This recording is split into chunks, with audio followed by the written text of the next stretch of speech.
Tudo muito bonito. Porém, eu tinha a impressão de que naquele tempo meu irmão não só havia enlouquecido completamente, mas estava também se imbecilizando um pouco, o que é mais grave e doloroso, pois a loucura é uma força da natureza, no mal ou no bem, enquanto a cretinice é uma fraqueza da natureza sem contrapartida. Esse trecho que eu li para vocês é um trecho que está no romance de Ítalo Calvino intitulado O Barão nas Árvores, mais uma obra da trilogia Os Nossos Antepassados. Eu já fiz vídeo aqui pro canal sobre o Visconde partido ao meio e recentemente fiz também no Cavaleiro Inexistente. Vou deixar os links aqui na descrição para vocês, vou deixar também aqui nos cards para quem ainda não viu. E o Barão nas Árvores era o último texto dessa trilogia, embora não esteja na ordem em último lugar, ele é o intermediário. O Visconde partido ao meio vem primeiro, depois o Barão nas Árvores e finalmente o Cavaleiro Inexistente. Mas é o texto que eu deixei por último para resenhar. Primeiro porque é um texto mais longo, é muito mais longo, tem 30 capítulos,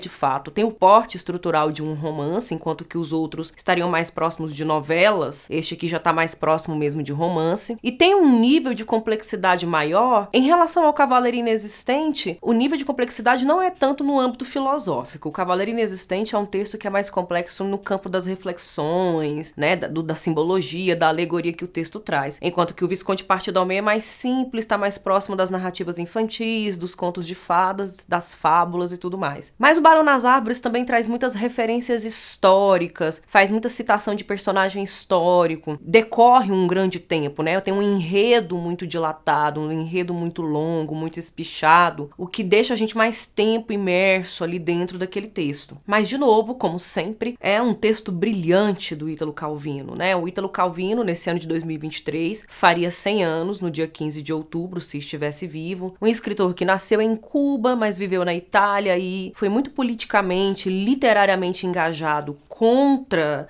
os mandos, desmandos, os absurdos e atrocidades do fascismo na Itália, da Segunda Guerra Mundial. E isso fica evidente em vários textos dele, extremamente irônico, né, sarcástico, no sentido mesmo de colocar o dedo nas feridas e de duelar pela linguagem com essas forças autoritárias, com essas forças opressoras. E levando em consideração a lindeza da escrita do Ítalo Calvino, ele sempre saiu vencendo. Portanto, este é o último livro da trilogia que resenho aqui, porque é digno dessa reflexão. Foi publicado no ano de 1957, né? Então já no pós-guerra, durante já um cenário de Guerra Fria, aquele sentimento, aquele mal-estar, aquela polarização no mundo, as coisas muito extremas. E são personagens, para quem passa por essa trilogia, percebe que são personagens que estão sempre muito em extremidades mesmo. São personagens que estão vivendo realmente situações extremas, muito radicalizadas. E o que é que acontece aqui em O Barão nas Árvores, né? O que a gente tem aqui? A gente tem a história do Cosme, é um protagonista, um herdeiro, ele é um menino de 12 anos de idade, ele é o herdeiro do Barão de Rondó, é o Cosme Chuvasco. Mas apesar de ser o protagonista, quem conta a história é o Biagio, o irmão dele. Então esse trecho que eu li no início é o Biagio fazendo considerações e reflexões sobre o comportamento do irmão já bem mais velho, ele já adulto, e ele observando a postura do irmão, como o irmão modificou a realidade, o cenário. Mas como nós, seres humanos, nós não podemos ser, a gente não vive numa condição maniqueísta, né, de puro bem ou puro mal, pura utilidade, pura inutilidade.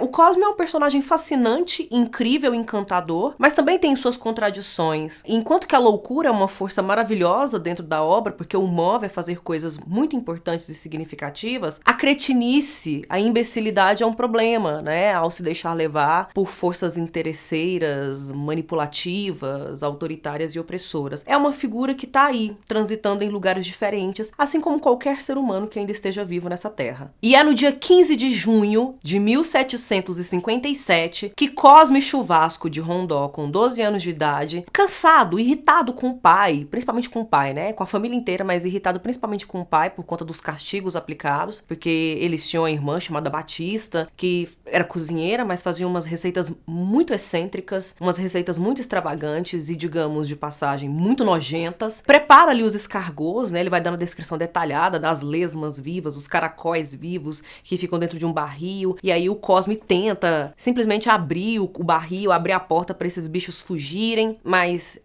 eles conseguem recuperar a tempo, né? Batista, o pai, conseguem recuperar a tempo. E ela fica preparando essa comida nojenta e ele se recusa a comer os escargos. E aí o pai briga com ele, põe ele de castigo, e ele tá cansado de receber tantos castigos, né? É uma criança que tá entrando na adolescência, e a gente sabe como é que é a fase da adolescência, né? É um momento de ruptura, é um momento de transformação, de mudanças muito abruptas na constituição da subjetividade do indivíduo, e tem muita rebeldia por conta disso. Então ele não aceita os castigos impostos pelo pai e decide subir na árvore, vai subir pras árvores e vai viver lá. Ele decide que vai viver lá pra sempre. Nos primeiros dias, a família, a gente também, nós leitores, a gente fica numa expectativa, né? O que vai acontecer depois disso? Fiquem na expectativa de que ele vá descer, de que tenha sido assim só um capricho, uma birra que ele deu, mas pronto, comoveu a família, conseguiu a atenção do pai, conseguiu a atenção da mãe, houve até ali uma espécie de flexibilização por parte da família, todos esperando que ele desçam, mas ele é firme. Ele, aos 12 anos de idade, decide de uma maneira muito enfática e veemente, ele não volta atrás, vou viver nas árvores para sempre. E é isso que acontece, gente. Ele passa a viver nas árvores para sempre. E é por isso que a narrativa também é tão longa, porque ele se torna adulto, né? Ele sai da adolescência, se torna adulto, um jovem adulto, depois um homem mais velho, um homem maduro, vivendo nas árvores. A formação do seu corpo até muda, né? As pernas, os braços vão passando por adaptações para ele ter essa nova vida. O cara que vive agora pendurado nas árvores de um lado para o outro. Ali ele vai tendo as diferentes experiências, né? A experiência do amadurecimento, de conhecer o amor, de conhecer o prazer, de conhecer a frustração, de observar o crescimento da cidade, de ver as diferenças sociais, agravando certos problemas, inclusive o problema da marginalidade, por exemplo, ele dá de cara com isso, do sistema judiciário, que às vezes é muito arbitrário, né, e não funciona de uma maneira imparcial como deveria ser, e a sociedade se formando ali, os grupos que vão se dividindo, grupos de poder, grupos oprimidos, migração, tudo isso vai acontecendo ali na cidade de Penúmbria, que é o local imaginário onde essa narrativa se passa, e Cosme vai vivenciando, vai testemunhando e participando ativamente de tudo isso, mas vivendo em cima das árvores. E como é de praxe na literatura, e principalmente em Ítalo Calvino, nós temos a presença da metalinguagem, da intertextualidade, ele se destampa diante, sabe, ele se apresenta ali no primeiro plano pra gente. Um elogio à literatura, né, a literatura como essa ferramenta capaz de humanizar e de melhorar os seres humanos. Nós nunca atingiremos uma perfeição de caráter, moral, enfim, mas aqui, nessa narrativa, o Ítalo Calvino coloca a literatura como uma possibilidade de, dentro da lentidão possível ao ser humano, ir melhorando cada vez mais. É mesmo uma declaração de amor que ele faz à literatura, porque mesmo vivendo nas árvores, o Cosme não deixa de ler textos literários. Ele não só lê textos literários, né? Ele vai ler textos também de outras áreas do saber humano. Mas a literatura é uma presença muito constante e importante na vida dele. A princípio pegando livros, né? Pedindo pro Biagio, o narrador, que é irmão dele, pegar os livros da biblioteca da casa e emprestar para ele. Depois ele vai fazendo negociações com donos de livraria, com donos de sebos, para poder ter acesso aos livros que ele quer ler. Ele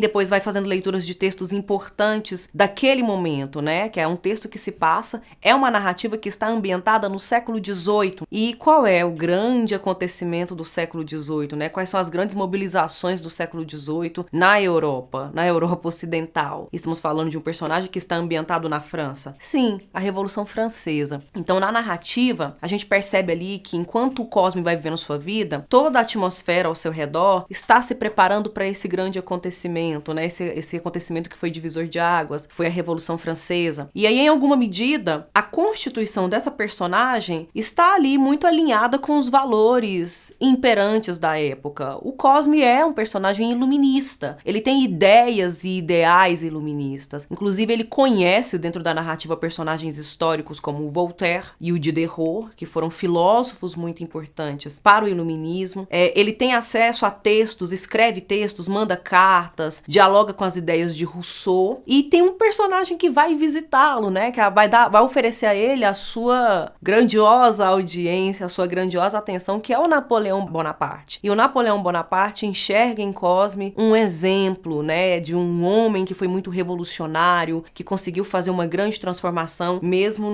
na sua localização civilização mais microcósmica. Então, estes elementos históricos, esse tanto de referência intertextual que o texto vai fazendo, esse jogo de metalinguagem e intertextualidade, aliado àquelas estratégias típicas das três narrativas, né, de trazer elementos do fantástico, elementos das fábulas, né, dessas narrativas que beiram o maravilhoso, que trazem algo ali de sobrenatural, de irreal, de muito inusitado para nossa realidade objetiva, tudo isso misturado dá à obra um nível de complexidade e um sabor muito agradável, um desfrute, uma possibilidade de fruição muito ampliada, muito maior, inclusive, do que nos outros dois textos que estão nessa trilogia. Tudo isso reunido nesse texto, só adensa a complexidade, a seriedade, mas também a beleza, a poeticidade dessa obra que insufla em nós muitas reflexões, traz muitas referências, mas também traz muitas críticas e muitas contradições, porque, de fato, o Ítalo Calvino não era conformado com o status do mundo em que ele viveu na época, com aquela sociedade que ele viveu, com toda essa rede de hierarquias violentas, opressoras, e seus personagens são colocados dentro desses contextos para criticar isso. Cosme é parte disso, ele é um produto disso, mas ele também é crítico disso, ele desconfia desse estado de coisas e pontua os problemas desse estado de coisas. Então, para fechar, né,